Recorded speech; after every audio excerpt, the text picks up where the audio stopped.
Futur, j'ai appelé l'album Futur parce que c'est un peu notre état d'esprit.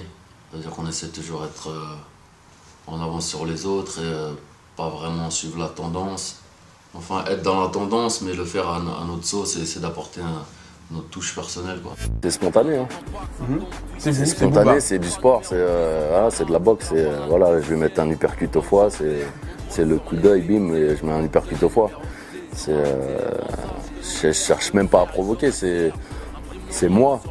Quand je suis dans la vie de tous les jours, que je parle avec que je discute ou quoi, je peux avoir les mêmes propos que j'ai dans mes textes. Donc je cherche pas c'est ce que j'aime et c'est ce que j'aime écrire, ça sort spontanément. Est-ce que ça vous vexerait qu'on dise que Booba est un peu le Gainsbourg du rap français? Ça me vexerait pas, mais j'apprécie pas vraiment Gainsbourg. J'ai jamais aimé l'image du mec pas propre sur lui, qui fume des clopes à longueur de journée. C'est tout à fait l'inverse de moi. C'est vrai que je suis toujours propre sur moi, je fais du sport et j'insulte pas les filles à part dans mes chansons de temps en temps, comme lui le fait à la télé. Je trouve ça faible. Je respecte les femmes et j'insulterai jamais une femme sur un plateau de télé comme il aurait pu le faire. Chris Macari, c'est pas que je suis maqué avec Chris Macari ou qu'il est maqué avec moi, mais je pourrais me diversifier de temps en temps, mais d'une, il y a peu de réalisateurs en France qui me font kiffer, voire aucun. Et de deux, je m'entends très bien avec lui. On se connaît, on a la même culture musicale, audiovisuelle, on se comprend très bien. C'est quelqu'un en qui j'ai entièrement confiance. Donc on ne change pas une équipe qui gagne tant que. Et puis ça nous permet, c'est un peu comme si on faisait le clip à deux, bon, c'est plus lui que moi, mais on s'échange les idées, on communique. Et, avec lui, je sais où je vais et je suis pas inquiet, quoi. La concurrence c'est important parce que le rap c'est du sport, donc si t'as pas d'adversaire, si t'as personne à battre, tu te fais chier, quoi. Mais après, moi je sous-estime personne, donc toute personne qui sort un album est susceptible d'être une potentielle concurrence, mais on va dire aujourd'hui, le record à battre c'est Section d'Assaut, hein. En termes businessment parlant, en termes de vente. Après sinon derrière il faut que y a pas grand monde, je pense. Celui qui va détrôner 9-2, il est pas encore prêt. Peut-être qu'il est là quelque part en train de travailler, mais je pense que je le connais pas encore. Donc voilà, j'ai rien à dire là-dessus, hein. Je les comprends parfaitement, hein. Je crois que je serais le premier à monter dans une pirogue, hein, si j'étais. Parce que c'est trop dur, quoi. Il y a trop d'écart, c'est pas. Tu sais, quand les gens qui viennent pas en Afrique, qui voient ça à la télé, pour eux, c'est peut-être. Ils se disent ouais, peut-être les pauvres, tout ça. Mais quand tu viens vraiment, moi je me rappelle la première fois quand j'avais 10 ans, j'étais choqué, quoi. Ça m'a choqué à vie. Je me suis dit. Tu sais, je me rendais pas vraiment compte du décalage. C'est grave, quoi. Excusez-moi de vous couper, j'espère que vous appréciez cette vidéo. Si c'est le cas, n'oubliez pas de cliquer sur le pouce en l'air en bas à droite de cette vidéo et de cliquer sur le bouton rouge à côté de la photo de profil pour vous abonner à notre chaîne YouTube. Je vous laisse 3 secondes pour le faire. C'est bon? Ok, on reprend, merci beaucoup. Précurseur à... Ouais, au début. Mais moi ce que je leur reproche à lui comme à Yam, tous les anciens, c'est de pas avoir... c'est soit tu lâches pas l'affaire pendant 20 ans, mais tu sers à quelque chose, quoi. Tu continues à fournir de la bonne musique, des trucs frais, machin. Sinon, arrête, quoi. Parce que vu qu'on est en France et ils ont un problème avec... ils savent pas passer le relais. En France, je sais pas, c'est comme les présentateurs télé, tu les vois, ils commencent à 20 ans, ça change pas, jusqu'à leur mort, ils vont rester au même poste, tu vois, ça se renouvelle pas en France. Ouais. Donc comme c'était les pionniers, pour eux, à vie, c'est voilà, IAM, NTM, c'est eux les boss.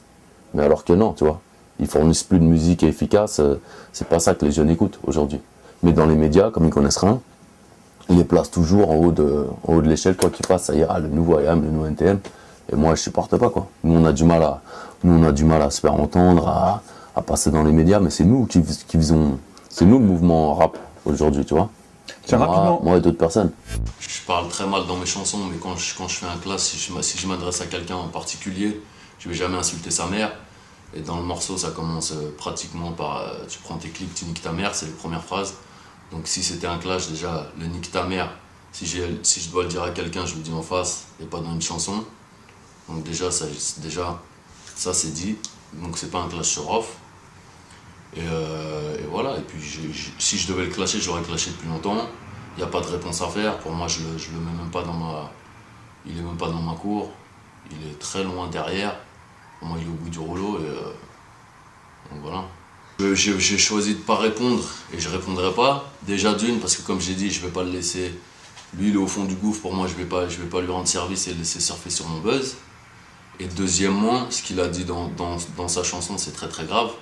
Dans Wesh Moret, dans le sens où lui, il a insulté ma mère. Et il a parlé de l'affaire du kidnapping en glorifiant cette histoire comme quoi il connaissait les kidnappeurs. Et ça, c'est impardonnable. Donc déjà, ça dépasse la musique. Donc il n'y aura jamais de réponse. Et que comme il le dit si bien, c'est un mec de la rue, soi-disant, il porte ses couilles. Quand il a quelque chose à dire, il le dit à la personne, il fait pas de morceaux. Donc si c'est un bonhomme, comme il dit, qui vient de la rue, ben, qui vienne me voir et qui règle ça comme il peut. Et voilà, tout simplement. Moi j'ai une carrière, j'ai une carrière à gérer, j'ai des morceaux à faire, moi. J'ai pas le temps de donner du buzz aux mecs non plus. Penses-tu qu'un rappeur puisse percer sans avoir des gros clips bien filmés? On peut percer avec des clips petit budget, mais moi je fais des clips petit budget souvent. L'important c'est d'avoir des bonnes idées et de bien réaliser, c'est pas forcément l'argent. L'argent ça aide pour faire des gros clips, mais on peut faire des bons clips sans argent.